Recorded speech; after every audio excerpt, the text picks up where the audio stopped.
لوگوں کی جو چمے گوئیاں ہوتی ہے اس سے بچنے کے لیے شادی کرتے ہیں. لوگ ابھی آغا صاحب کو تنگ کریں گے کہ بھائی آپ اتنے جوان ہو چکے ہیں اس قدر آپ ابھی تک شادی نہیں کرے, آپ کیا کریں. لوگوں کی باتیں سن سن کے آخر مجبور ہو جاتے چلو وہی شادی کر لیتے, ورنہ مثلا شاید ان کا اپنا خیال نہ ہو. تو بعض لوگ مثلا معاشرے سے تنگ آ کے شادی کر لیتے ہیں, بعض لوگ رشتہ داروں سے تنگ آ کے شادی کر لیں گے, بعض لوگ خداوند متعال اور اہل بیت کی خوشنودی کے لیے شادی کریں گے, چونکہ سنت نبوی ہے, چونکہ سنت اہل بیت ہے, سنت اسلام ہے, خداوند متعال کو پسند ہے کہ یہ ہماری ایک ذمہ داری ہے, لہٰذا وہ شادی کر لیتے ہیں. وہ شادی الہی ہے, امام زمانی ہے. بچے اسی طرح سے, بعض لوگ شوقیہ کہ میرے اتنے اتنے بیٹے ہونے چاہیے, بعض لوگ درجن پورا کرنا چاہتے ہیں کہ میرے 12 ہونے چاہیے بیٹے, مثلا بیٹیاں اتنی ہونی چاہیے. ان کو بچے اچھے لگتے ہیں وہ پیدا کرتے ہیں. بعض لوگ دین کے لیے, اسلام کے لیے چاہتے ہیں کہ بچے پیدا ہوں, امت میں افراد ملت میں اضافہ کرنا چاہتے ہیں, کیونکہ اسلام کو پسند ہے, چونکہ خدا متعال کو پسند ہے. انہوں نے مثلا اسلام نے کہا کہ شادی کریں اور اپنی نسل بڑھائیں, اس لیے بعض لوگ شادی کرتے ہیں, بچے پیدا کرتے ہیں تاکہ آقا امام زمان کے سپاہی بنے, خدمت گزار بنے, مبلغ دین بنے, مبلغ دین بنے. حضرت آیت اللہ تبسی کے والد گرامی, ان کے جو ہے اولاد نہیں ہوتی, مثلا وہ جا کے انہوں نے جو ہے شادی سے پہلے کتاب لکھی ہے, اور اس کتاب کے آخر میں دعا لکھا ہے, خدا مجھے ایسے بیٹے دیں جو سب کے سب مثلا مبلغ اسلام ہوں. ابھی جتنے ان کے بیٹے ہیں سب کے سب مبلغ اسلام ہیں, اور ان میں ایک آیت اللہ تبسی ہے, ان کے کئی بھائی ہیں ان میں سے ایک. بعض لوگ چاہتے ہیں کہ الہی ہو, اولاد بھی چاہتے ہیں تو دین کے لیے چاہتے ہیں, اسلام کے لیے. آقا امیر المؤمنین چاہتے ہیں کہ ایسا بیٹا ہو کہ جو کربلا جیسے حادثے میں کام آ جائیں دین کے لیے. اہل بیت اس طرح سے. تو لوگوں کی نگاہیں مختلف ہیں, حتیٰ شادی بیاہ میں, حتیٰ تعلیم تربیت میں.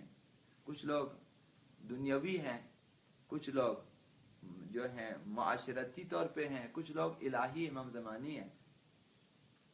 تو لہذا فرق ہیں, یہ وہ بھی دنیا, یہ بھی دنیا اور یہ بھی دنیا ہے, تینوں میں فرق ہے. لہذا جہاں تک دنیاوی نعمتوں سے لطف اندوز ہونے کا اگر معنوی مطالب اور معنوی مقاصد کے حصول کے لیے ہو تو یہ حب دنیا نہیں ہے, حب آخرت ہے.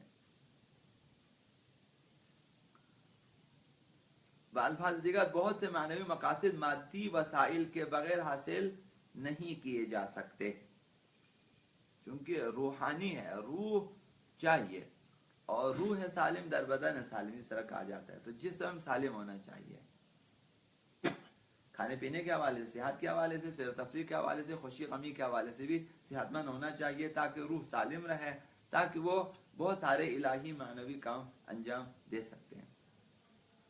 تو بعض اس مقصد کی, تو لہذا مادی وسائل کے بغیر ہمارے لیے بہت سارے معنوی مقاصد کا حصول ناممکن ہے. ہمارے لیے مادی وسائل چاہیے, کرایہ چاہیے, پیسے چاہیے, مثلا سردی گرمی سے بچنا چاہیے, بہت ساری چیزیں چاہیے. یوں کہنا چاہیے کہ ان امور میں مادی وسائل مقدمہ واجب کی حیثیت رکھتے ہیں. بہت ساری چیزیں واجب ہیں لیکن مقدمہ واجب مادی ہے. مقدمہ واجب خود مادی نہیں ہے, معنوی ہے, الہی ہے, لیکن اس کا مقدمہ جو ہے مادی ہے. تمام امور میں مثلا وسائل مادی ہے. روزہ رکھنے کے لیے آپ کو سحری کھانا ہوتا ہے, سحری مادی ہے. افطار کرنا ہوتا ہے آپ کو, سردی گرمی سے بچنا ہوتا ہے. روزہ رکھنے کے لیے آپ کو پنکھا چاہیے, روزہ رکھنے کے لیے آپ کو مثلا سائبان چاہیے, مختلف چیزیں چاہیے تاکہ ان وسائل کو استعمال کر کے آپ روزہ رکھ سکتے ہیں. نماز اسی طرح سے, پانی چاہیے, کھانا چاہیے, مسجد چاہیے, جگہ چاہیے, کپڑا چاہیے, تمام مادی وسائل ہیں. خود نماز معنوی ہے, تو بعض معنوی چیزیں ہوتی ہیں جو مادی وسائل کے بغیر ناممکن ہے. حج پہ جانا چاہتے ہیں، وسائل ٹکٹ سے لے کر، ہوائی جہاز سے لے کر، گاڑیوں سے لے کر، بسوں سے لے کر، کھانا پینے، وہ ساری چیزیں مادی ہیں. تو بعض جو ہے معنوی مقاصد بغیر وسیلہ مادی ذرائع کے حاصل نہیں ہو سکتے. اگر انسان انہیں مقدمہ واجب کی نیت سے حاصل کرے تو یہ نہ صرف اس میں کوئی حرج نہیں بلکہ اس میں اجر بھی ہے، ثواب بھی ہے. آپ اگر ٹکٹ لیں، آپ اگر مثلا پیسے جمع کریں حج پہ جانے کے لیے، مثلا مقدمہ واجب. تو اسی طرح سے نماز کے لیے پانی، جس طرح سے کہ رات کو آپ پانی تیار کر کے سو جاتے ہیں، سب ثواب بھی ہے. یہی وجہ ہے کہ قرآن مجید کی متعدد آیات میں دنیاوی نعمتوں کا مثبت الفاظ میں ذکر کیا گیا. نمبر 1، آیہ وصیت میں مال دنیا کو خیر کا نام دیا ہے. آیہ وصیت میں کتب علیکم اذا حضر احدکم الموت ان ترک خیرا، کتبہ علیکم تم پر فرض کیا گیا ہے، لکھ دیا گیا. کتبہ کتابت، جب کوئی چیز سختی سے فرض ہو کہتے ہیں کتبہ، مکتوب ہے، یہ لکھا ہوا ہے، یعنی ریٹن جس طرح ہم لوگ کہتے ہیں. تو کتب علیکم تم پر فرض کیا گیا، اذا حضر احدکم الموت جب تم میں سے کسی کی موت قریب آ جائے، حاضر ہو جائے موت، ان طرح کا خیران اگر اس نے کوئی خیر چھوڑا، انہیں مال دنیا کو خیر کہا گیا. خیران الوصیۃ للوالدین والاقربین بالمعروف، اگر کوئی مال دولت چھوڑ کے جا رہا ہے، موت آئے تو والدین اور قریبی رشتہ داروں کے لیے اچھی وصیت کریں. ہمارے لیے ضروری ہے، ہمارے لیے خداوند تعالی ہم بھی مال دنیا کا بہترین مصرف یہ ہے. جب آپ جا رہے ہیں تو والدین کے لیے وصیت کریں. اولاد تو لڑ کے لے لیں گے آپ کا جائیداد، لیکن والدین کے لیے وصیت کریں کہ بھائی اتنا حصہ والدین میرے والد کو ملنا چاہیے، مثلا چھٹا حصہ جو اسلام نے رکھا ہوا ہے تو ان کے لیے دیں. یا اسی طرح قریبی رشتہ داروں میں کوئی نادار وغیرہ ہے، وہی کچھ ان کے لیے بھی دیں. بہترین وصیت کریں، چونکہ 1/3 پہ آپ کا حق ہے اسلام میں، آپ وصیت کر سکتے ہیں. آپ کی پوری جائیداد کا 1/3 حصہ آپ کے اختیار میں ہے کہ آپ ان کے لیے وصیت کر سکتے ہیں کہ بھئی یہ 1/3 حصہ آپ وہاں خرچیں، یہاں خرچیں، یہاں خرچیں. تو یہاں مال دنیا کو کیا کہا گیا؟ خیر. دوسری آیت ایک اور مقام پر مال دنیا کو برکات آسمان و زمین کہا گیا ہے جو کہ متقین کو نصیب ہوتی ہے. وَلَوْ أَنَّ أَهْلَ الْقُرَىٰ آمَنُوا، اگر اہل قریہ گاؤں والے، مثلا شہر والے ایمان لے آئیں، وَاتَّقَوْا اور تقوی اختیار کریں. خداوند تعالی فرماتا ہے کہ اگر ہم لوگ ایمان رکھیں اور تقوی اختیار کریں، لَفَتَحْنَا عَلَيْهِمْ بَرَكَاتٍ مِّنَ السَّمَاءِ وَالْأَرْضِ، تو ہم آسمان اور زمین کی برکتیں ان پہ کھول دیں گے. تقوی اور ایمان کے نتیجے میں زمین سے بھی برکتیں ہم حاصل کر سکتے ہیں اور آسمان سے بھی برکتیں حاصل کر سکتے ہیں. تو یہ جو برکات زمین و آسمانی ہے، یعنی یہی دنیاوی معلومات ہیں، کم از کم یہ شامل ہیں. تو خداوند کھول دیں گے، آسمان سے بارشیں برستی ہیں، زمین سے بہت سارے ثمرات اور بہت ساری فصلیں اگتی ہیں انسانوں کے لیے. تو یہ نہیں برکات زمین ہے، یہ برکات آسمان. تیسری آیت میں ایک اور مقام پر اللہ تعالیٰ ارشاد فرماتے ہیں مال دنیا کو اللہ کا فاضل قرار دیا. یہ ساری چیزیں مثبت ہے، برکات، خیر اور فاضل مثبت الفاظ ہیں. دنیا کی مال دنیا کی ایک طرح سے تعریف ہو رہی ہے کہ یہ اچھی چیزیں ہیں. فرمایا کہ فَإِذَا قُضِيَتِ الصَّلَاةُ فَانْتَشِرُوا، جب نماز پڑھ چکے ہیں، جب نماز ختم کر چکے ہیں تو فَانْتَشِرُوا، تم منتشر ہو جاؤ، پھیل جاؤ، فی الارض زمین میں، وَابْتَغُوا مِنْ فَضْلِ اللَّهِ اور فضل الہی تلاش کرو. انعام الہی، نعمتهای الہی جو کہ بدون استحقاق ہمیں ملے، فضل ہے. فضل نے زیادتی ہے، زیادتی یعنی حق سے زیادہ ہے. اگرچہ ہم حقدار نہیں لیکن خداوند تعالی اپنے فضل سے عنایت فرماتے. فضل نے زیادتی ہے، اگرچہ تم مستحق نہیں ہے لیکن میں دے دیتا ہوں، فضل ہے. تو ہمیں کہا گیا کہ نماز جمعہ مکمل کرنے کے بعد جا کر زمین میں پھیل جاؤ اور رزق و روزی تلاش کریں، فضل. تو یہاں مال دنیا کو فضل کہا گیا ہے. چوتھی آیت میں مال و دولت میں اضافے کو توبے کا انعام قرار دیا ہے. انعام بھی مثبت چیز ہوتی ہے، جب آپ کسی کو انعام دیں منفی نہیں ہے، مثبت ہے. لہذا تقوی اور توبہ کا انعام قرار دیا ہے مال و ثروت دنیا. فرمایا کہ یرسل السماء علیکم مدرارا. حضرت نوح کے واقعے میں ہے کہ یرسل السماء علیکم مدرارا ویمددکم باموال وبنین. آسمان سے تمہارے لیے مسلسل بارشیں برسیں گی، موسلادھار بارش.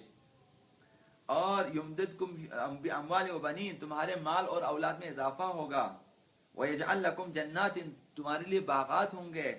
ویجعل لکم انہارا، تمہارے لیے نہریں ہوں گی.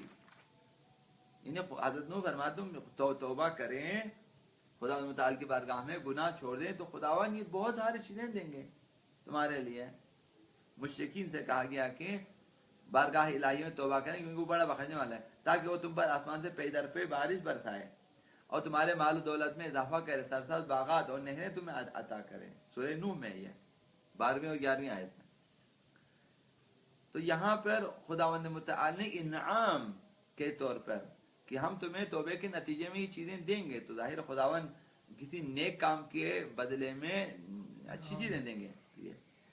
اب ایک اور مقام پر خداوند متعال نے زندگی کے استحکام کا ذریعہ قرار دیا ہے اور حکم دے رہا ہے کہ اپنا مال نادان اور نااہل لوگوں کے ہاتھ میں نہ دو. وَلَا تُؤْتُوا السُّفَهَاءَ أَمْوَالَكُمْ، اپنے اموال سفہاء سفیہ لوگوں کو نہ دیں. سفیہ بے وقوف، ناسمجھ، نا تجربہ کا، جو نفع نقصان کو نہیں سمجھ سکتے، سفیہ ہیں. سفیہ کو اپنا مال مت دو. الَّتِي جَعَلَ اللَّهُ لَكُمْ قِيَامًا، جن میں خداوند متعال نے تمہارے لیے استحکام کا ذریعہ قرار دیا ہے. الَّتِي جَعَلَ اللَّهُ لَكُمْ قِيَامًا، اپنے اموال کی جنہیں اللہ نے تمہاری زندگی کے لیے استحکام کا ذریعہ کر، انہیں سفیہوں کے، بے وقوفوں کے ہاتھ میں مت دو. تو یہ خود ایک مثبت چیز ہے، یہ اچھی چیز ہے تاکہ تم انہیں نہ دیں بے وقوفوں کو. تمہاری زندگی کا استحکام کا وسیلہ یہ ہے. بعض آیات میں دنیا کی مادی نعمتوں کو طیبات کہا گیا ہے. قُلْ مَنْ حَرَّمَ زِینَةَ اللَّهِ، پیغمبر اسلام کو حکم ہوا کہ آپ کہہ دیں قل من حرم، کس نے حرام کیا زینت اللہ، خداوند متعال کی زینت کو. التی اخرج لعبادی، جسے خدا نے نکالا اپنے بندوں کے لیے. والطیبات من الرزق، اور پاکیزہ رزق کو کس نے حرام کیا؟ یعنی حرام نہیں کیا. کون کہتا ہے حرام ہے؟ مومنین کے لیے زینت کرنا حرام ہے، مومنین کے لیے پاکیزہ رزق و روزی کھانا حرام ہے. یہ کس نے کہا؟ تو لہٰذا یہاں مادی دنیا کو طیبات کہا گیا، یعنی پاکیزہ رزق. تو یہاں جو ہمارے پاس لہٰذا مال دنیا جو خداوند متعال کے جو ہے قوانین کے مطابق وہ طیبات میں شامل ہے. یہ خود مثبت ایک چیز. ایک اور مقام فرمایا وَاذْكُرُوا إِذْ أَنْتُمْ قَلِيلٌ مُسْتَضْعَفُونَ فِي الْأَرْضِ، یاد کرو اس وقت کو جب تم کم تھے اور کمزور تھے. وَاذْكُرُوا، تم لوگ یاد کرو اس وقت اذ انتم قلیل، تم کم تھے، وہ مستضعفون کمزور تھے. فی الارض، زمین میں. تخافون ان یتخطفکم الناس، تم خائف تھے کہ لوگ تمہیں مٹا نہ دیں. فآواکم او وایدکم، خدا نے تمہیں پناہ دی اور تمہاری وایدکم بنصری، تمہاری مدد کی اپنی نصرت کے ذریعے. ورزقکم من الطیبات، اور پاکیزہ رزق و روزی دی تمہیں. تو رزق و روزی دنیا کو طیبات کہا گیا ہے لعلکم تشکرون، تاکہ تم شکر ادا کرو. قرآن مجید میں استعمال ہونے والی ان پرمعنی تعبیرات سے بخوبی واضح ہو جاتا ہے کہ معقول حدود میں رہتے ہوئے مادی نعمتیں، معقول حدود میں، شرعی حدود میں رہتے ہوئے مادی نعمتیں نہ صرف یہ کہ ناپسندیدہ نہیں بلکہ پاک و پاکیزہ ہیں اور انسان کی پاکیزگی کا ذریعہ بھی ہیں. بر محمد و علی محمد صلی اللہ علیہ وسلم. باقی انشاءاللہ